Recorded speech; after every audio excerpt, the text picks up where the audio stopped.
साक्षात् परब्रह्म तस्मै श्री गुरुवे नमः। गुरु साक्षात् परब्रह्म तस्मै श्री गुरुवे नमः। सदानंद सद्गुरु भावराज योगी रामानंद तलसिरे त्रैलोक्यदೊಡೆಯನೇ ಸದ್ಭಕ್ತರು ನಿಮ್ಮ ಕೀರ್ತಿಯನ್ನು ಕೂಗಿ ನಮಸ್ಕಾರ ಗುರುರಾಯ ಶ್ರೀರಾಮಚಂದ್ರ ಯೋಗಿ ನಮಸ್ಕಾರ ಗುರುರಾಯ ಶ್ರೀರಾಮಚಂದ್ರ ಯೋಗಿ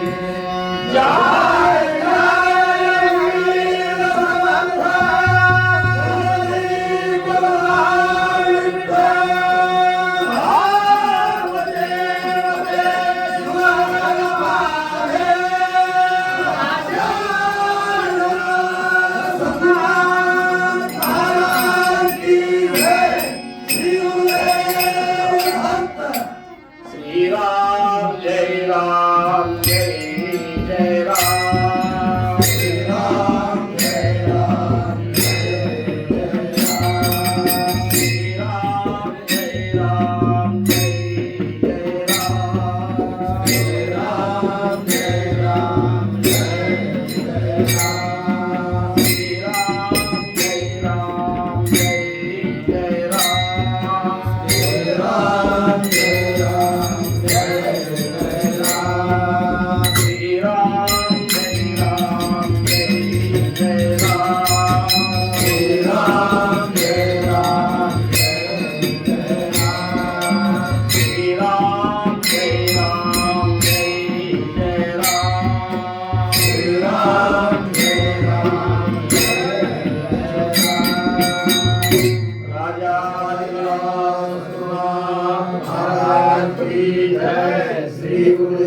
धरू जाता धरिता नये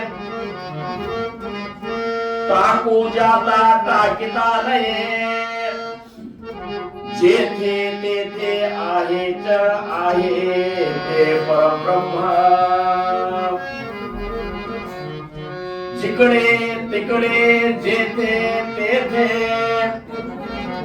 विनमुख होता सन्मुख होते सन्मुखा चुकेना काही केल्या पैसले मानुष उठून गेले तेथे आकाश ती राहिले आकाश चमोकले पाहिले तरी सन्मुखाचे आहे परब्रह्म ते एकले एकदा ते सकाशी व्यापले सकाश स्पर्शोन राहिले सकाळी कुमार कुमारी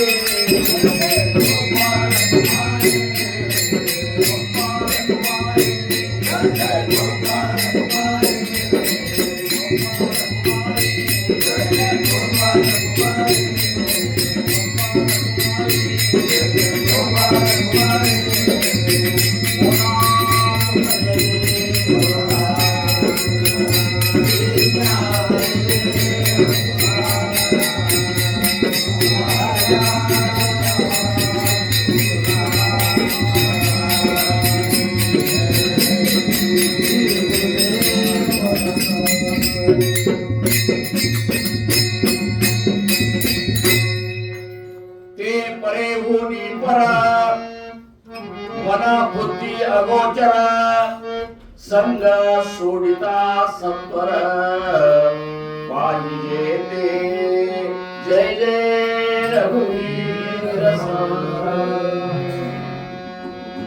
ಪ್ರಥಮದಲ್ಲಿ ನಮ್ಮ ನಿಮ್ಮೆಲ್ಲರ ಆರಾಧ್ಯ ದೈವತ್ವವಾಗಿರುವಂತಹ ಸದ್ಗುರು ಸಮರ್ಥ ರಂಗರಾವ್ ಮಹಾರಾಜರು ಶ್ರೀ ಕ್ಷೇತ್ರ ಕೂಪುಗಡ್ಡಿ ಅವರ ದಿವ್ಯ ಚರಣಾರವಿಂದಗಳಿಗೆ ನನ್ನ ಅನಂತ ಅನಂತ ಕೋಟಿ ದಂಡವತ ಪ್ರಣಾಮಗಳನ್ನು ಸಲ್ಲಿಸಿ ಸಂಪ್ರದಾಯದ ಮೂರು ಪುರುಷರಿಂದ ಹಿಡಿದು ಇಲ್ಲಿಯವರೆಗೆ ಆಗಿ ಹೋದಂಥ ಎಲ್ಲ ಸದ್ಗುರುವರ್ಯರ ಶ್ರೀಚರಣಕ್ಕೆ ವಂದಿಸಿ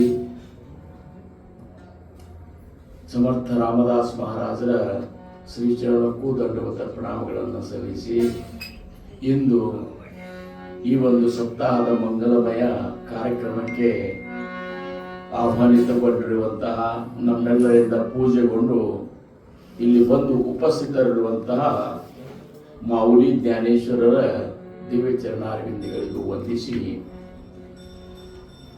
ಸಮರ್ಥ ಕೃಪಾದಿಂದ ಸಂಪೂರ್ಣ 3 ದಿವಸ ಆಧ್ಯಾತ್ಮದ ಚಿಂತನ ಇಲ್ಲಿ ನಡೀಲಿಕ್ಕತ್ತದ. ತಾವೆಲ್ಲ ಬಂದಿರಿ, ತಾವೆಲ್ಲ ಬಂದು ಪಾಲ್ಗೊಂಡು ಸಮರ್ಥವಾದ ಕೃಪೆಗೆ ಪಾತ್ರ ಆಗುವಂತಹ ಒಂದು ಸೇವೆ ನಿಮ್ಮಿಂದ ಸಮರ್ಥ ತಗೊಂಡಾರ. ಬಹಳ ಸಂತೋಷ ಅನಿಸ್ತದ.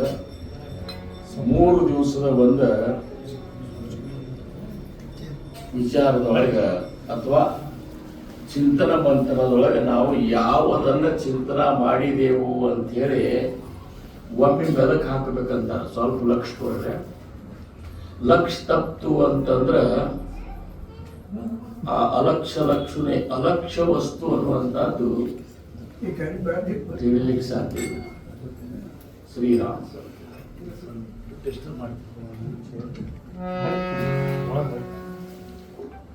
ಶ್ರೀರಾಮ್ ಜಯ ರಾಮ್ ಜಯ ಜಯ ರಾಮ್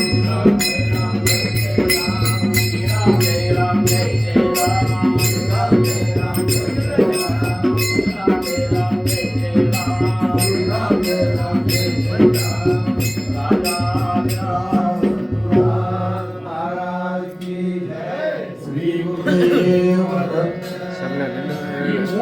ದಲ್ಲಿ ಸಮರ್ಥರ ಮೊದಲನೇ ಸಮಾಸ ಗ್ರಂಥಾರಂಭ ಲಕ್ಷಣದೊಳಗಿನ 5ನೇ ಮುಯಿ ಬಗ್ಗೆ ನಾವೆಲ್ಲ 3 ದಿವಸ 3 ಪ್ರಕಾರದಿಂದ ನಾವು ಚಿಂತನೆ ಮಾಡಿದೆವು. ಒಂದು ಮುಖ್ಯ ದೇವಾಚಾರ ನಿಶ್ಚಯ, ಅಂದ್ರೆ ಮುಖ್ಯ ದೇವರ ನಿಶ್ಚಯವನ್ನ ನಾವು ನೀವೆಲ್ಲ ಮಾಡ್ಕೋಬೇಕನ್ನುವಂತ ಒಂದು ವಿಚಾರವನ್ನು ಸಮರ್ಥಿಸ್ತಾರೆ. ಅದ್ರ ಬಗ್ಗೆ ಹೇಳಿದಂತಾರೆ. ಈಗೇನ ಸುಮ್ಮನೆ ನಾವ್ ಹೇಳಿದ್ದಷ್ಟೇ ಅಲ್ಲ, ಅವ್ರ ಗ್ರಂಥಾರಂಭ ಲಕ್ಷಣದಾಗ ಇದನ್ನ ನಾ ಈ ಗ್ರಂಥದಾಗ ಹೇಳಿದಂತ ಓದಿದಾಗ ಮಾತ್ರ ಸರಿಯಾದ ಒಂದು ಅದ್ರ ಪ್ರಮಾಣ ಸಿಗ್ತದ. ನಾವೇನು ಸಮರ್ಥನ ಏನ್ ನುಡಿಸ್ತಾರ ಅದನ್ನ ಒಳಗೆ ಕುತ್ಕೊಂಡು ಹೃದಯದಾಗ ಕುತ್ಕೊಂಡು ಅದನ್ನ ಮಾತ್ರ ನಾವು ಹೇಳಿಕ್ ಸಾಧ್ಯದ. ಆದ್ರೆ ಅದರ ಪರಿಪೂರ್ಣ ಅನ್ನುವಂಥದ್ದು ಏನದಲ್ಲ ದಾಸೋಹ ಓದಿದಾಗೆ ಗೊತ್ತಾಗುತ್ತೆ. ಅವರಂದ್ರು ಮುಖ್ಯ ದೇವಾಚ ನಿಶ್ಚಯವು. ಇದು 1ನೇ ದಿವಸ ನಾವೆಲ್ಲರೂ ಏನಪ್ಪಾ ಅಂದ್ರೆ ಅದ್ರ ಬಗ್ಗೆ ಚಿಂತನೆ ಮಾಡಿದ್ದೀವಿ. ಇದು ನಿಶ್ಚಯ ಮಾಡ್ಕೋಬೇಕಲ್ಲ. ನಾವು ಮುಖ್ಯ ದೇವರ ನಿಶ್ಚಯನೇ ಮಾಡ್ಕೊಳ್ಳಿಲ್ಲ ಅಂದ್ರೆ ಆ ದೇವನ ಒಂದು ಏನಪ್ಪಾ ಅಂದ್ರೆ ಸಾಕ್ಷಾತ್ಕಾರ ನಮಗೆ ಹೆಂಗಾಗಲಿಕ್ಕೆ ಸಾಧ್ಯ. ಸಾಕಷ್ಟು ದೇವರುಗಳ ಬಗ್ಗೆ ನಾವು ಚರ್ಚೆ ಮಾಡಿದೆವು. 33 ಕೋಟಿ ದೇವತೆಗಳ ಬಗ್ಗೆನೂ ಚರ್ಚೆ ಮಾಡಿದೆವು. ಸಮರ್ಥರು ಅಂದ್ರು ದೇವಾಚ ಗಣನ ಕೋಣಕರಿ ಅಂತ. ಆ ಲೆಕ್ಕ ದೇವ್ರ ಲೆಕ್ಕ ಇಟ್ಟವ್ರು ಯಾರಿದ್ದಾರ ಅದ್ ಮಾಡ್ಲಿಕ್ಕೆ ಸಾಧ್ಯ ಇಲ್ಲ ಅಂತಂದ್ರು. ಯಾಕಂದ್ರೆ ಪ್ರತಿಯೊಬ್ರು ಒಂದೊಂದೊಂದೊಂದು ದೇವರುಗಳನ್ನ ಸೃಷ್ಟಿ ಮಾಡ್ಕೊಂಡಾರ. ಅದ್ರ ಜೊತೆ ಹೇಳಿದ್ರು ಪ್ರಕೃತಿ ಮದಿನ ದೇವ ಆ ಪ್ರಕೃತಿ ಸ್ವಭಾವ. ಇಲ್ಲಿ ನೀವೇನ್ ತಯಾರು ಮಾಡ್ಕೊಂಡಿರಲ್ಲ ದೇವರು, ಅವರು ಇಲ್ಲಿ ಒಂದು ನಮಗತ್ತೇನೆ ಒಂದು ಸ್ವಭಾವ ಉಳ್ಳವ್ರು ಇದ್ದಾರೆ. ಕೆಲವೊಬ್ರಿಗೆ ಅದು ಬೇಕಾಗ್ತದೆ, ಕೆಲವೊಬ್ರಿಗೆ ಇದು ಬೇಕಾಗ್ತದೆ ಅಂತೇಳಿ ಅದನ್ನು ಚರ್ಚೆ ಮಾಡಿದೆವು. 2ನೇ ದಿವಸಕ್ಕೆ ಬರೋದಕ್ಕೆ ಏನ ಸಮರ್ಥರು ಮುಖ್ಯ ಭಕ್ತಾಚಾರ್ಯ. ಮುಖ್ಯ ಭಕ್ತ ಯಾರು ಅನ್ನುವಂಥ ಭಕ್ತರ ಸಕಡೆ ಬಹಳಷ್ಟು ಬಂದಿದ್ದಾರೆ. ಸಮರ್ಥರು ಅಂದ್ರು ಅಸಂಖ್ಯಾತತೆ ಭಕ್ತ ಗೋಪೂರಿಗೆ तिही साधनाचे बहु कष्ट केले नव्हे कार्यकर्ता भूमी बाळगालो तुझा दास मी व्यर्थ जन्मासिया. ಇದನ್ನ ನಾವು ಅಂತೇವು. ಖರೆ ಸಮರ್ಥರ ಅಂದಾರಂದ್ರೆ ಎಷ್ಟು ಆಶ್ಚರ್ಯ ಅನಿಸ್ತದ್ರಿ. 8 ವರ್ಷನ್ಯಾಗ ಜಗತ್ತಿನ ಚಿಂತೆ ಮಾಡುವಂತ ನಾರಾಯಣ 12ನೇ ವರ್ಷನ್ಯಾಗ ಅಂತರಪಟ ಸರಿಸಿ ಹೋಗಿ ನಾಸಿಕದೊಳಗೆ 12 ವರ್ಷ ಕಠಿಣ ನಾಮ ಸಾಧನೆಯನ್ನು ಮಾಡಿ ಶ್ರೀರಾಮಪ್ರಭುವಿನ ಸಾಕ್ಷಾತ್ಕಾರ ಮಾಡಿಕೊಂಡು 12 ವರ್ಷ ದೇಶ ಸಂಚಾರ ಮಾಡಿ ಜೀವಿಗಳ ಅನುಭವಗಳನ್ನು ಸಂಗ್ರಹ ಮಾಡಿಕೊಂಡು ರಾಮದಾಸಿ ಎನ್ನುವಂತ ಪಂಥ ಕಟ್ಟಿ ಇಂಥ ಒಂದು ದಿವ್ಯ ಗ್ರಂಥವನ್ನು ರಚಿಸಿದಂತ ಸಮರ್ಥರಂತರ ತುಜಾದಾಸ ನೀವ್ಯರ್ಥ ಜನ್ಮಾಸ್ಯ. ಇನ್ನು ದಾಸನಾದಂತ ಏನ್ ರಾಮದಾಸ ಇವಿದ್ದಾರಲ್ಲ ಇವು ಬಂದದ್ದಕ್ಕೂ ವ್ಯರ್ಥ ಆತಪ್ಪ ಅಂತ ರಾಮಗ.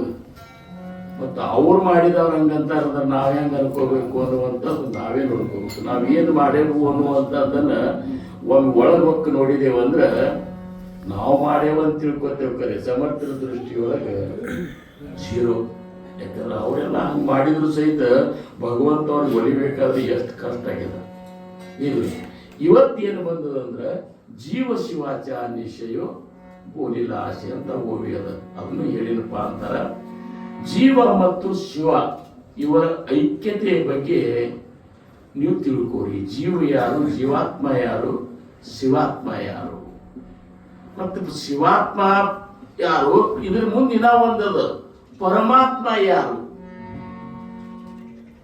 ಜೀವಾತ್ಮ, ಶಿವಾತ್ಮ, ಪರಮಾತ್ಮ. ಆ ಪರಮಾತ್ಮ ಯಾರು ಅಂದ್ರೆ ವಿಮಲ ಬ್ರಹ್ಮಿದ್ದ. ಆ ಒಂದು ಬ್ರಹ್ಮನೊಳಗ ಅವರ ಸಂಕಲ್ಪದಿಂದ ಉತ್ಪತ್ತಿಯಾದಂತಹ ಮೂಲಮಾಯೆ, ಮೂಲಮಾಯೆಯೊಳಗ ಉದಯಿಸಿದಂತಹ ಗುಣಮಾಯೆ, ಗುಣಮಾಯೆಯೊಳಗಿನ ಒಂದು ತಮೋ ಗುಣದಿಂದ ಮತ್ತೆ ಏನಪ್ಪಾ ಅಂದ್ರೆ ಅವಿದ್ಯಾ ಮಾಯೆ ಉದಯಿಸಿ ತಮೋ ಗುಣದಿಂದ ಪಂಚಭೂತಗಳ ನಿರ್ಮಾಣ ಆಗುವಂತೆ ಸೃಷ್ಟಿ ಒಂದು ಉತ್ಪತ್ತಿ ಸ್ಥಿತಿಯೊಳಗೆ ಸಮರ್ಥರು ಹೇಳ್ತಾರ. ಅವಾಗ ಏನಾಯ್ತು ಅಂದ್ರ ಚಾರಿ ಖಾಣಿ ಚಾರಿ ವಾಣಿ 184 ಜೀವಯೋನಿ ಇವೆಲ್ಲ ಸೃಷ್ಟಿ ಅದು. ಆ ಸೃಷ್ಟಿಯೊಳಗೆ ಉತ್ಪತ್ತಿಯಾದ ಜಾರಜ, ಅಂಡಜ, ಸ್ವಾದಜ, ಉದ್ವಿಜ ಅನ್ನುವಂತ ಈ 4 ಪ್ರಕಾರದ ಜೀವಿಯೊಳಗೆ ನಾವು ಒಬ್ರು ಮನುಷ್ಯ ರೂಪದ ಒಂದು ಏನಪ್ಪಾ ಅಂದ್ರೆ ಇದು ಪ್ರಾಣಿನೂ ಅಲ್ಲಿ ಕೂರುದಿಲ್ಲ.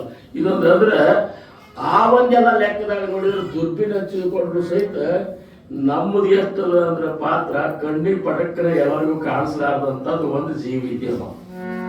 ಆದ್ರೆ ವಿಶೇಷ ಅಂದ್ರೆ ಇದಕ್ಕೆ ಅರಿವು ಕೊಟ್ಟಾರ ಭಗವಂತ ಅಂತೇಳಿ ಇಷ್ಟೆಲ್ಲ ವಿಚಾರ ಮಾಡಬೇಕಾಗಿದೆ.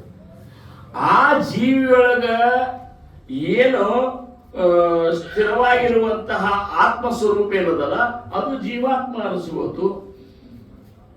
ಇಲ್ಲೆಲ್ಲ ಸೃಷ್ಟಿಯೊಳಗಿರುವಂತಹ ಬ್ರಹ್ಮ ವಿಷ್ಣು ಮಹೇಶ್ವರೊಳಗಿರುವಂತಹ ಆತ್ಮ ಅದು ಶಿವಾತ್ಮ ಅನಿಸುವುದು. ಅದು ಎಲ್ಲಿಂದ ಉತ್ಪತ್ತಿ ಆಯ್ತು, ಅದು ಏನಪ್ಪಾ ಅಂದ್ರೆ ಪರಮಾತ್ಮ ನಿರ್ಮಲಾತ್ಮ ಅನ್ನುವಂಥದ್ದು ಆ ಒಂದು ಇದಕ್ಕೆ ಹೆಸರದ. ಅಂದ್ರೆ ಇವು ಎಲ್ಲೆಲ್ಲಿ ಯಾವ್ಯಾವ ಬಂಧನಗಳು ಎಷ್ಟೆಷ್ಟೊಂದು ಲಿಮಿಟ್ ಆಗ್ಯಾವ ಅದಕ್ಕೊಂದು ಆ ಹೆಸರು ಬಂತು. ಅದಕ್ಕೆ ಸಮರ್ಥರು ಏನಂದ್ರು ಘಟಾಕಾಶ, ಮಠಾಕಾಶ, ಮಹದಾಕಾಶ, ಚಿದಾಕಾಶ. ಇದನ್ನ ಅವ್ರು ದೃಷ್ಟಾಂತ ಕೊಟ್ರು. ಘಟದೊಳಗೂ ಆಕಾಶದ, ಮಠದೊಳಗೂ ಆಕಾಶದ, ಆಮೇಲೆ ಇದೆಲ್ಲ ಹೊರಗಿರೋದು ಒಂದು ಆಕಾಶದ, ಇದ್ರಕ್ಕಿಂತ ಇನ್ನೊಂದದ ಚಿದಾಕಾಶ ಅಂತೇಳಿ ಅಂದಾಗ ಆಕಾಶ ಒಂದೇ ಆತಲ್ಲ.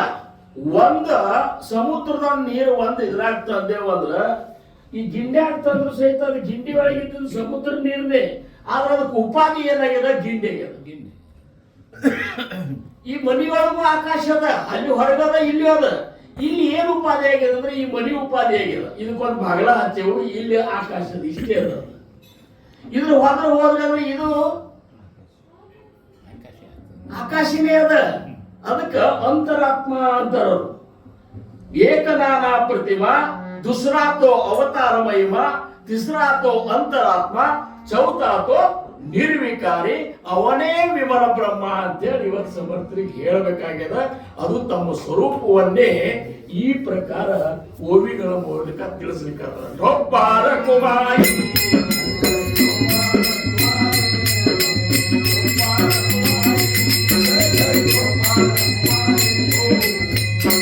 ಅದು ಹೆಂಗದ ನಸೆ ಪಿತ ನಾ ಶ್ವೇತ ನಾ ಶ್ಯಾಮ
ಇವೆಲ್ಲಿ ಹುಡುಕಾಡ್ತಂದ್ರೆ ಬೇಡ ನೀವು ಇವು ಎಲ್ಲಿ ಮನಾಚ ಶ್ಲೋಕದಲ್ಲಿ ಅವ ನಿಮಗ್ ಬೇಕಾದ್ರೆ ಮನೆಗೆ ಹೋಗಿ ಮೊದ್ಲೇದ್ದು 150ನೇ ಶ್ಲೋಕದ, ಎರಡನೇದ್ದು 195ನೇ ಶ್ಲೋಕ.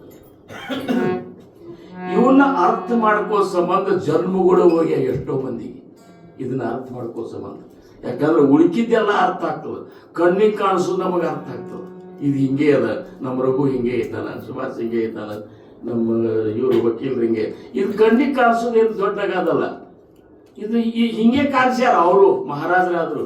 ಬಾಬಾ ಸಾಹೇಬ್ ಮಹಾರಾಜರು ಹಿಂಗಿತ್ತು, ಕರಿಕೋಟ ಹಾಕ್ತಿದ್ರು, ಹಿಂಗೆ ಕೂತಾರ. ಇವೆಲ್ಲ ಏನದಲ್ಲ, ಇದು ಒಂದು ಆಕೃತಿ ಅದ ಅಂತೇಳಿ ನಾವು ಮಾತಾಡ್ತೇವೆ. ಮತ್ತೆ ಈಗ ಸಮಾಜ ಇವ್ ಬಾಬಾ ಸಾಹೇಬ್ ಮಹಾರಾಜರು ಕೋಟ್ ಹಾಕ್ತಾರಂದ್ರ ಇನ್ನೂ ಕೋಟ್ ಹಾಕೋರು ರಗಡ್ ಮಂದಿ ಇದ್ದಾರಲ್ಲ, ಅವ್ರಿಗೆ ಬಾಬಾ ಸಾಹೇಬ್ ಮಹಾರಾಜರು ಎಲ್ಲಿಗೆ ಬರ್ತಾನ? ಬರೋಲ್ಲ. ಯಾಕಂದ್ರೆ ಬಾಬಾ ಸಾಹೇಬ್ ಮಹಾರಾಜರು ಕೋಟ್ ಹಾಕಿದ್ರಲ್ಲ ಕರೆ, ಕೋಟಿನ ಅವರ ಹೃದಯದೊಳಗೆ ಹೆಂಗದ ಅಂದ್ರ ವಸೆ ಹೃದಯಿ ದೇವತ್ವ ಜಾಣ ಐಸ. ಅವ್ರ ಹೃದಯೊಳಗಿರುವಂತವ ಆತ್ಮ ಇದ್ದಾರಲ್ಲಪ್ಪ, ಪರಮಾತ್ಮ ಜೀವಾತ್ಮ, ಅವ್ ಹೆಂಗಾಗ್ಬಿಟ್ಟಾನಂದ್ರ ನಿರ್ಮಲಾತ್ಮಕ್ಕೆ ಹೋಗ್ಬಿಟ್ಬಿಟ್ಟ. ಅವನ ಸ್ಥಿತಿಯಾಗ ನಿರ್ಮಲಾತ್ಮ ಅಂದ್ರೆ ಮನರಹಿತ ಆತ್ಮ ಅದ. ಅಲ್ಲಿ ನಮ್ಮ ಹೃದಯದೊಳಗೂ ಅದೇ ಆತ್ಮ ಆದ ಕಡೆ ಎಲ್ಲ ಮಲ ತುಂಬಿಕೊಂಡು ಕೂತು ಬಿಟ್ಟದ. ಮಲ ಅಂದ್ರೆ ಈ ಮಲ ಅಲ್ಲ, ಮಲ ಅಂದ್ರ ಮನಸ್ಸು ಹೆಂಗಾಗಿ ಬಿಟ್ಟದಂದ್ರ ಒಂದ್ ನಮೂನಿ ಏನೇನೋ ವಿಕಾರಗಳಿಂದ ಕೂಡಿಬಿಟ್ಟದು. ವಿಕಾರ ಈಗ ನಮಗೆ ಜಿಲೇಬಿ ತಿಂದು ಕೂಡ ರುಚಿ ಅಂತಂದ್ರೆ ವಿಕಾರ. ನಾನು ಇಸ್ರಾಣಿನ ಬಹಳ ಪ್ರೇಮ ಮಾಡ್ತಂದ್ರೆ ವಿಕಾರ. ಮತ್ತು ರಘುನ್ ಬಗ್ಗೆ ಸಿಟ್ಟು ಮಾಡೋದಾದ್ರು ಅದು ವಿಕಾರೇ. ವಿಕಾರ ಅಂದ್ರೆ ಮನಸ್ಸು ಹೆಂಗಾಗ್ಬಿಡ್ತಂದ್ರ ಒಂದ್ ನಮೂನಿ ಛಿದ್ರ ಆಗಿ ಹೋಗ್ಬಿಟ್ಟದ. ವಾಸ್ತವಿಕವಾಗಿ ಮನವೇ ಅವನೇ ಮಹಾದೇವ, ಮನನೇ ಮಹಾದೇವ ಅಂತಾರ ಅವರು. ಮನ ಬೇರೆ ಅಲ್ಲ, ಆತ್ಮನ ಒಂದ, ಈ ಜೀವಾತ್ಮನ ಏನಿದ್ದಲ್ಲ ಅವನ ಒಂದ ಅಂಗದ ಅದಷ್ಟೇ, ಅವನ ಕೈಯ. ಈಗ ನಾ ಜೀವಾತ್ಮ ಇದ್ದನಂದ್ರ ನಂದು ಒಂದು ಕೈ ಏನದಲ್ಲ ಅದು ಮನಸ್ಸು. ಮನ, ಬುದ್ಧಿ, ಚಿತ್ತ, ಅಹಂಕಾರ ಇವೇನು ಸೂಕ್ಷ್ಮ ಏನದಲ್ಲ ಅಂತಃಕರಣ ಪಂಚಕ ಅಂತೇಳಿ ಇದು ಏನದಲ್ಲ ಇವು ಆತ್ಮನ ಅಂಗಗಳಂತ. ಅದಕ್ಕೆ ನೋಡ್ರಿ, ಮನುಷ್ಯ ಹೋಗಂತ ತಿಳ್ಕೊರಿ, ಆ ಆತ್ಮನ ಜೋಡಿ ಏನೇನು ಹೋಗ್ತಾವಂದ್ರ ಮನಸ್ಸ, ಬುದ್ಧಿ, ಚಿತ್ತ, ಅಹಂಕಾರ. ಇವತ್ ನಾವ್ ಹಿಂಗ್ಯಾಕಿದ್ದೇವ್ರಿ, ಹುಟ್ಟಿದ ಕೂಡಲೇ ಭಕ್ತಿ ಮಾಡ್ಲಿಕ್ಕತ್ತೇವ್ರಿ ಅಂದ್ರ ಆವಾಗ ಏನಿದ್ರಲ್ಲ ಅವು ಸೂಕ್ಷ್ಮ ಇದು ಅಂತಃಕರಣಗಳಿದ್ದಲ್ಲ ಅವು ನಿನ್ ಜೋಡಿ ಬಂದ್ಬಿಟ್ಟವು. ಶರೀರ ಅಲ್ಲೇ ಹೋಗಿದ್ದು ಬಂದಿನಿ, ಅದನ್ನ ಇಷ್ಟೊತ್ತಿಗೆ ಅದೆಲ್ಲ ಮುಗಿದು ಬೆಳಗ್ಗೆ ತಿಂದು ಹೋಗ್ಬಿಟ್ಟದು. ಈಗ ಮತ್ತೊಂದು ಶರೀರದಾಗ ಹೊಕ್ಕೊಂಡ್ಬಿಟ್ಟಿ. ಎಂತ ಶರೀರದಾಗ ಹೊಕ್ಕೊಂಡಿ ಅಂದ್ರೆ ನಿನ್ನ ಕೆಲಸ ಸಾಧಿಸ್ಬೇಕಂತೇಳಿ ಅಂತ ಒಂದು ಒಳ್ಳೆ ಕುಟುಂಬದೊಳಗ ನೀ ಬಂದಿ ಮುಂದಿನ ಕೆಲಸ ಮಾಡಿ. ಮುಂದಿನ ಹುಡುಗರು ನೋಡ್ರಿ, ಹುಟ್ಟಿದ ಕೂಡಲೇ ಕೆಲವೊಬ್ರಿಗೆ ಎಲ್ಲ ರಾಗ ಜ್ಞಾನ ಬರ್ತದ. ಅದ ಹೆಂಗ್ ಬರ್ತದ್ರಿ ಅಂದ್ರೆ ನಾವು ಜೀವನ ತುಂಬ ಗುದ್ದಾಡಿದ್ರು ಸಹಿತ ಒಂದ್ರಾಗ ಚಂದಾಗಿ ನಮಗೆ ಕಾಯಿಲೆ ಅಲಿಕ್ಕಾಗಲಿಲ್ಲ. ಆ ಹುಡುಗಿಗೆ ಹೆಂಗ್ ಬರ್ತಾವ ಅಂದ್ರೆ ಹಿಂದಿನ ಜನ್ಮದಾಗ ಅಷ್ಟವ ಅಂದ್ರೆ ಇವು ಹೋಗ್ತಾವ ಅನ್ನಂಗ ಈ ಶರೀರ ಅಂತೂ ಇಲ್ಲೇ ಬೀಳ್ತದ. ಹಂಗ ಎಲ್ಲಾ ಜ್ಞಾನಿಗಳ ಶರೀರ, ಸಂತರ ಶರೀರ, ಶ್ರೋತಿ ಕೋಪನ ಕರಾವ ಅಂತಾರ. ಶ್ರೋತೃಗಳೇ ಸಿಟ್ಟಿಗೆ ಬೇಡ್ರಿ, ಹಿಂಗ್ಯಾಕ್ ಮಾತಾಡ್ತಾರ ಇವ ಅಂತ ಸಮರ್ಥರು ಮೃತ್ಯು ನಿರೂಪಣದಾಗ. ಶ್ರೋತಿ ಕೋಪನ ಕರಾವ ಆ ಮೃತ್ಯು ಲೋಕ ಸಕಲ ಸಕಾವ ಉಪಜಲ ಪ್ರಾಣಿ ಜಾಯಿಲ ಬರವ ಮೃತ್ಯು ಬಂತೆ ಮೃತ್ಯು ನ ಮಣೆ ಹಾ ಸಂತ. ಮೃತ್ಯು ಎಲ್ಲಾರು ನಮ್ಮನ್ಯಾಗ ಹೋಯ್ತದ್ರಿ. ನಾವು ಸಂತರಿದ್ದೆವು, ದೊಡ್ಡ ಸಂತರು ಹಂಗ್ಯಾಂಗ ನ ಮಣೆ ಅಂತಾರ. ಅದ ಅನ್ನೋದಿಲ್ಲ, ನಾವು ನಮ್ ಕೆಲಸನೇ ಅದ ಅಂತಾರೆ. ಯಾಕಂದ್ರೆ ಇದು ಮೃತ್ಯು ಲೋಕದೊಳಗೆ ನೀನು ಬಂದಿಲ್ಲ, ನೀನು ಒಯ್ಯವನೇನ. ಚಾರಿ ಖಾಣಿ ಚಾರಿ ವಾಣಿ ಲಕ್ಷ ಜೀವ ಚೌರ್ಯ ಐಶಿ ಜೀವ ಯೋನಿ ಉಪಜಲ ಜನ್ಮಾಯೇ ಈಲ ಪ್ರಾಣಿ ಮೃತ್ಯುಮುಖೇ ಜಾತಿ. ಎಲ್ಲನೂ ಮೃತ್ಯುಮುಖಕ್ಕೆ ಹೋಗ್ತಾರೆ. ಹಂಗ ತುಕಾರಾಮ್ ಮಹಾರಾಜರು ಈಗಿಲ್ಲ, ಜ್ಞಾನೇಶ್ವರ ಮಹಾರಾಜರು ಇಲ್ಲ, ಏಕನಾಥ್ ಮಹಾರಾಜರು ಇಲ್ಲ. ಆಗಿ ಹೋದಂತ ಎಂತ ಬ್ರಹ್ಮಜ್ಞಾನಿ ಸಂತರು ಸಹಿತ ಹೋಗ್ಬಿಟ್ಟು ಅವ್ರು ಹೋಗೋದಕ್ಕ ನಾವು ಹೋಗೋದಕ್ಕ ಏನು ಬರಕದ ಅಂದ್ರೆ ನಾವು ಹೋದ್ರ ಚಲೋ ಆತಂತಾರ. ಏನ ಅವ್ರು ಹೋಗಿ ನಮಗ್ ಖಾತ್ರಿ ಆಗಿಬಿಟ್ಟದ. 50 ವರ್ಷ ಆಯ್ತು. ಬಾಬಾಸಾಹೇಬ್ ಮಹಾರಾಜರು ಈ ಶರೀರ ಬಿಟ್ಟು ಹೋಗಿ ಎಷ್ಟು ವರ್ಷ ಆಯ್ತು. ರಾಮದಾಸ್ ಮಹಾರಾಜರು ಎಷ್ಟು ವರ್ಷ ಆಯ್ತು, 400 ಮೇಲೆ ಆಯ್ತು. ಆದ್ರೆ ಅವರೆಲ್ಲ ಇದ್ದಾರಂತೇಳಿ ನಾವು ಅವ್ರ ಚಿತ್ರ ಮಾಡ್ತೇವಿಲ್ಲ. ನಮ್ಮನ್ನ ಯಾರು ಮಾಡುದಿಲ್ಲ. ಈ ಪ್ರಕಾರ ಬದುಕಿದೇವಂದ್ರ ಮಾಡುದಿಲ್ರಿ, ಮನೆಯನ್ನಾರೇ ಮಾಡುದಿಲ್ಲ. ಹೊರಗಿನವ್ರ ಹತ್ರ ನೋಡ್ರಿ ಟೊಪ್ಪಾರ ಕುಮಾರಿ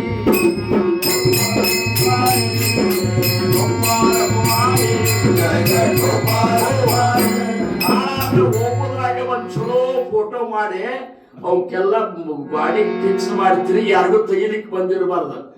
ಹಂಗ ನೀವು ಫಿಕ್ಸ್ ಮಾಡಿ ಹೊಡಿದ್ರ ನಿಮ್ಮ ಭಾವಚಿತ್ರ ಉಳಿದ್ರು ಉಳಿಬಹುದು.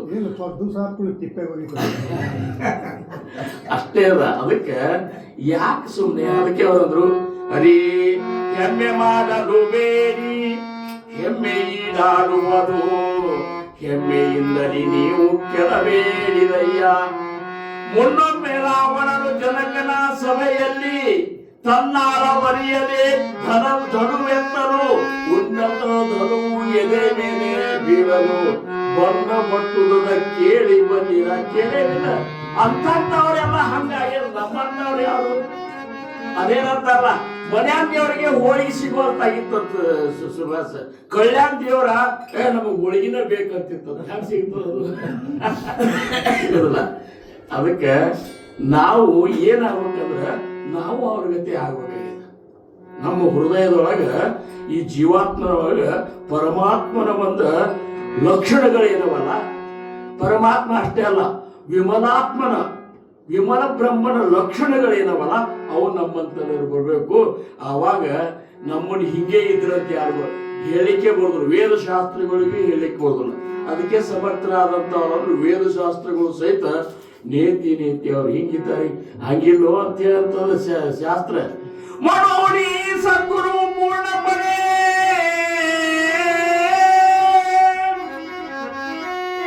ದೇವಾನ ಕೋಟಿ ಗುಣೆ ಜಯಾಸಿ ವಂದಿತ ಮಾತನೆ ವೇದಶಾಸ್ತ್ರ ಲಾಗಲಿ. ವೇದಶಾಸ್ತ್ರಗಳು ಭಾಂಡವಾದ ಜಗಳ ಆಡ್ಲಿಕ್ಕಂತಾವಂತ. ಅವ್ ಜಗಳ ಆಡೋದಂದ್ರೆ ನಮಗತ್ತೆ ಜಗಳ ಆಡೋದಿಲ್ಲ. ವೇದನ ಹೇಳ್ತಾರೆ ಹಿಂಗಿದ್ದಾರೆ ಗುರು ಬ್ರಹ್ಮ, ಗುರು ವಿಷ್ಣು, ಗುರುದೇವ ಮಹೇಶ್ವರ. ಗುರು ಬ್ರಹ್ಮನ ಗತಿ ಏನಾರಂದ್ರೆ ಓಹೋ ಅಂತ. ಗುರು ವಿಷ್ಣು ಇಲ್ಲ. ಯಾಕಂದ್ರೆ ವಿಷ್ಣು ಬ್ರಹ್ಮ ವಿಷ್ಣು ಮಹೇಶ್ವರನ ಎದುರು ಗುರುವಿನ ಎದುರು ಇವ್ರು ಏನಿದ್ದಾರೆ ಅಂತ ಗೊತ್ತಂದ್ರೆ ಅವ್ರಂತಾರ ಸಕಲ ಸೃಷ್ಟಿ ಚೇತಾನಕ ಹರಿಹರ ಬ್ರಹ್ಮಾವಿಕ ತೇಹಿ ಸದ್ಗುರು ಬಲಿರಂಗ ಮಹತ್ವಾದ ಜಡತಿ. ಅಂದ್ರ ಗುರುನಾಥಿಗಿಂತ ತಾಕತ್ ಹೆಂಗ್ ಬಂತು? ನಮ್ಮ ಮಹಾರಾಜರು, ಬಾಬಾಸಾಹೇಬ್ ಮಹಾರಾಜರು, ರಾಮಚಂದ್ರ ಮಹಾರಾಜರು ಇವ್ರಿಗೆ ಈ ಸ್ಥಿತಿ ಸ್ಥಿತಿ ಯಾಕೆ ಬಂತು? ಇವ್ರ ಜೀವಾತ್ಮ ಪರಮಾತ್ಮನ ಒಳಗ ವಿಲೀನಾಗುವಂತ ಸ್ಥಿತಿ ಯಾಕೆ ಬಂತು ಅಂದ್ರೆ ಪರಮಾತ್ಮನಂತಲ್ಲಿ ಇರುವಂತಹ ಎಲ್ಲಾ ಲಕ್ಷಣಗಳು ಇವ್ರಂತಲ್ಲಿ ಬಂದ್ಬಿಟ್ಟು. ಅವು ಹೆಂಗ್ ಬಂದ್ರು ಅಂದ್ರ ನಾವು ಎಲ್ಲಾರು ಚರಿತ್ರೆ ನೋಡಿದಂದ್ರ ಅವ್ರು ಏನೂ ಮಾಡ್ಲಿಕ್ಕೆ ಹೋಗ್ಲಿಲ್ಲ.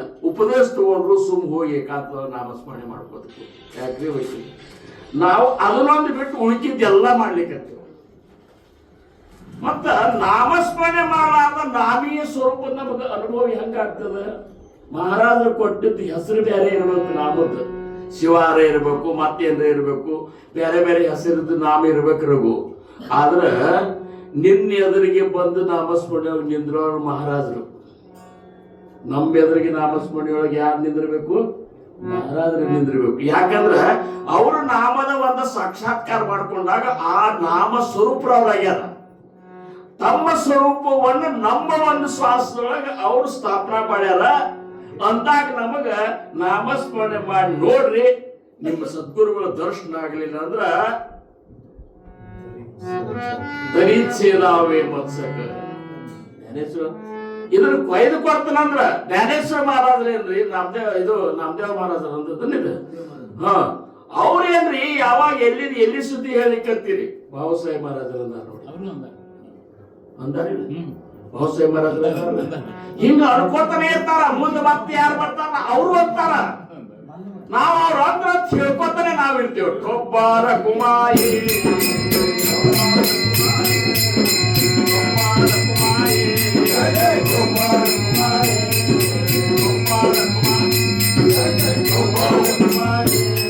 ಮಹಾರಾಜರ ಒಂದು ಶ್ರೇಷ್ಠ ಲಕ್ಷಣ ಅಂದ್ರ ನಾವೆಲ್ಲರೂ ಹೇಳೋದು, ನಮ್ಮ ಮಹಾರಾಜರು ಎತ್ತರಿದ್ರಿ, ಕೆಂಪಿದ್ರಿ. ಎಷ್ಟು ಕೆಂಪಿದ್ರು ಅಂದ್ರೆ ಈ ಕಡೆ ನೋಡಿದ್ರೆ ಹಾಕಿದ್ರೆ ಕಾಣಿಸ್ತದ, ಅಷ್ಟು ಒಂದು ತಿಳಿದ್ರು ನಾವೆಲ್ಲ ವರ್ಣನ ಮಾಡ್ತೇವೆ. ಆದ್ರೆ ಅವ್ರು ಹೆಂಗಿದ್ರು ಅನ್ನೋದು ಅದಕ್ಕೆ ಮನಾಚ ಶ್ಲೋಕನಾಗ ಅಂತಾರ, ನಸೆ ಪೀತ ನಾ ಶ್ವೇತ ನಾ ಶ್ಯಾಮ ಕಾಯಿ, ನಸೆ ಪೀತ ನಾ ಶ್ವೇತ ನಸೆ ವ್ಯಕ್ತ ಅವ್ಯಕ್ತ ನಾ ನೀಲ ನಾಯಿ, ನಸೆ ವ್ಯಕ್ತ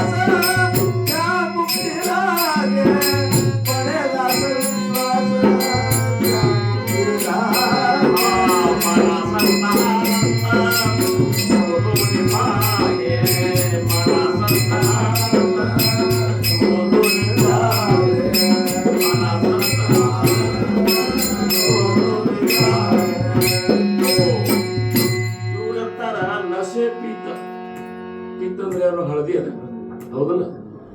ಅವ್ರ ಬಾಣ ಹಳದಿ ಏನು ಇದ್ದಿದ್ದಿಲ್ಲ, ನೀ ಅಂತಿ ಕೆಂಪಂತಿ ನಿನ್ನ ಕಟ್ಸ್ಯದ. ಈಗ ಒಂದು ಆನೆ ನೋಡ್ಲಿಕ್ಕೆ 4 ಮಂದಿ ಕೂಡ್ಲು ಹೋದ್ರು ಅಂತ. ಕೂಡ್ಲು ಹೋದಾಗ ಆನೆ ನಾವೆಲ್ಲ ಪದ್ಧತಿ ನೋಡಿ ಬರ್ತೇವೆ ಅಂತ ಹೋದ್ರು. 4 ಮಂದಿ ಹೋಗಿ ಆನೆ ಕೈ ಹಚ್ಚಿದ್ರು. ಒಬ್ಬ ಬಾಲಕ್ ಕೈ ಹಚ್ಚಿದ. ಯಪ್ಪ ಇದು ಹಾವಿನ ಗತಿ ಅದ ಒಬ್ಬ ಆನೆ ಅಂತಂದ. ಹಗ್ಗತೇನೆ ಅಂದ್ರಲ್ಲ ಅಂತಂದ. ಹೋಗಿ ಅದ್ರ ಡುಬ್ಬ ಹಿಡ್ಲಿಕ್ಕೆ ಹೋದ. ಅದು ಹಂಗದ ಆನೆ ಅಂದ್ರೆ ಗ್ವಾಡಿ, ನಾವು ಕೈ ಆಡಿಸ್ಕೊತ ಅಡ್ಡಾಡ್ತೀವಿ ಹಂಗದ. ಮತ್ತೊಬ್ಬ ಕಿವಿ ಹಿಡಿದ, ಕೇರು ಮಾರ್ದಗತ್ತೆ ಅದ ಅಂದ. ನಮಗ ಹಿಂಗ ಅನಿಸ್ತದ. ಬಾಬಾಸಾಹೇಬ್ ಮಹಾರಾಜರು ಸ್ವಲ್ಪ ಸಾಧಗಪ್ಪಿದ್ರು, ನಮ್ಮ ಮಹಾರಾಜರು ಕೆಂಪಿದ್ರು. ಇವ್ರಂತಾರ ನಸೆ ಪೀತ ನಾ ಶ್ವೇತ. ಶ್ವೇತ ಅಂದ್ರೆ ಬೆಳ್ಳಗ. ಅವ್ರು ಬೆಳ್ಳಗೂ ಇದ್ದಿದ್ದಿಲ್ಲ, ಹಳದಿನೂ ಇದ್ದಿದ್ದಿಲ್ಲ. ಆಮೇಲೆ ನಾ ಶ್ಯಾಮ, ನೀಲಿನೂ ಇದ್ದಿದ್ದಿಲ್ಲ. ಶ್ಯಾಮ ಅಂದ್ರೆ ಏನೋ ನೀಲಿ ಅಂದ್ರೆ ಕಂದ. ನೀಲಿ ಕಪ್ಪ ಕುಡಿಸಿದಾಗ ಒಂದ್ ಏನ್ ಕಲರ್ ಬರ್ತಲ್ಲ ಅದಕ್ಕೆ ಶ್ಯಾಮ ಅಂತ. ಈ ಸ್ವಚ್ಛ ನೀಲಿ ಅಲ್ಲ, ಆ ನೀಲಿ ಒಳಗ ಒಂದ್ ಸ್ವಲ್ಪ ಅಂದ್ರ ಈ ಮುಗಳ ಇದು ಇರ್ತಾರ ನೋಡಿ, ಮಾಡದ ಕಲರ್. ನಶೆ ವ್ಯಕ್ತ ಅವ್ಯಕ್ತ. ಅವರು ಕಾಣಿಸುವುದಿಲ್ಲ ನಮಗ. ಕಂಡೇವ್ರಿ ಕಾಯಂ ಅವ್ರ ಜೋಡಿನೇ ಇದ್ದೇವೆ. ನಮ್ಮ ಮನೆಯಾಗೆ ಅವ್ರ ಪ್ರಸಾದ ಆಗ್ತಿತ್ತು. ಹೌದು, ನಿನಗ್ ಕಾಣಿಸಿದ್ದ ಬೇರೆ, ಅವ್ರು ಇರೋದ ಬೇರೆ. ನಿನಗೆ ಹಂಗೆ ಕಾಣಿಸ್ಯಾರ ಅವರು, ನಿನಗೆ ಹೆಂಗೆ ಕಾಣಿಸ್ಯಾರ, ನನಗೆ ಹಂಗೆ ಕಾಣಿಸಿಲ್ಲ. ನಿನಗೆ ಕಾಣಿಸೋತ್ತಾಗ ಅದೇ ಮಹಾರಾಜರು ಭಯಂಕರ ಸಿಟ್ಟೆ ಅವ್ರು ಇದ್ರಿ ಅಂತ ನಿನಗೆ ಅನ್ಸದ. ನಾ ಅಂತೀನಿ ಅವ್ರು ಎಂದು ಸಿಟ್ಟನೆ ಮಾಡಿದ್ರು ಅಂತ ನಾವು ಅಂತೀವಿ. ನನಗೆ ಹಿಂಗೆ ಕಾಣಿಸ್ಯಾರ, ನಿನಗೆ ಹಂಗೆ ಕಾಣಿಸ್ಯಾರ, ಇವು ಬೇರೆ, ಸುಭಾಷಿಗೆ ಬೇರೆ, ಹನುಮಂತಿಗೆ ಬೇರೆ ಅಂದ್ರೆ ಅವ್ರು ಇದ್ದಾರ್ರಿ ಏನು ನಶೆ ವ್ಯಕ್ತ ನಾವು ನೋಡಿದವ್ರು ಮಹಾರಾಜರು ಅಲ್ಲ. ಅದಕ್ಕೆ ಯಾಕಂದ್ರೆ ಮಹಾರಾಜರಿಗೆ ಒಂದು ಮಿತಿ ಅದ, ಶರೀರ ಅದ. ಎಷ್ಟು 7 ಫೂಟ್ ಶರೀರ ಇದ್ರು ಇಷ್ಟರೊಳಗೆ. ಅದಕ್ಕೆ ನೋಡ್ರಿ ಮಹಾರಾಜರು ಅವತಾರ ಕಾರ್ಯದೊಳಗೆ ಕಾರ್ಯ ಮಾಡುವಂತ ಇದೇನು ಅದಕ್ಕೆ ಅನುಗುಣವಾಗಿ ಮಾಡ್ತಿದ್ರು ಅವರು.